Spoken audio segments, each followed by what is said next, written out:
അമ്മ ചെയ്തിട്ട് പോയതിനു അമ്മേ ഞാൻ എത്ര നേരമായി വിളിക്കുന്നേ? നീ എന്നോട് മിണ്ടരുത്. എന്നോട് ഞാൻ എത്ര കാലമായി പറയുന്നു ഈ പൂച്ചകളെല്ലാം എങ്ങോട്ടെങ്കിലും കൊണ്ടുപോയി കളയാന്. നീ കേട്ടിക്കാ? അമ്മ സമയം കിട്ടാത്തോണ്ടല്ലേ, ഞാൻ ഞായറാഴ്ച എന്തായാലും കൊണ്ടുപോയി കളയാം. നീ നേരത്തെ വിളിച്ചപ്പോ ഞാനിവിടെ ഇല്ലേനു. എവിടെ പോയതിനു? ഞാൻ ഈ പൂച്ചകളെല്ലാം കളയാൻ പോയത്. അത് ശരി, എവിടെയാ കളഞ്ഞത്?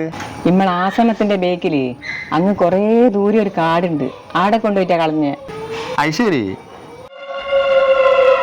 എന്നിട്ട് പൂച്ചകളെല്ലാം ഇവിടെ തന്നെ കാണുന്നുണ്ടല്ലോ. അതൊന്നും പറയണ്ടടാ, ഞാൻ പൂച്ചകളെല്ലാം കളഞ്ഞിട്ട് തിരിച്ചു വരുമ്പോ എനിക്ക് വഴിതെറ്റി. അത് ശരി. എന്നിട്ട് എന്ത് പറയാനാ, അവസാനം പൂച്ചേന്റെ പുറകെ നടന്നിട്ടാ ഞാൻ തിരിച്ച് വീട്ടിലെത്തിയത്. എനക്ക് അതല്ല രസമോ, കൊണ്ടുപോയി കളഞ്ഞ ദേഷ്യത്തിന് ഈ കള്ളപ്പന്നി പൂച്ച എന്നെ 1 കിലോമീറ്ററോളം അധികം നടത്തിച്ചിക്കോന്നൊരു സംശയം.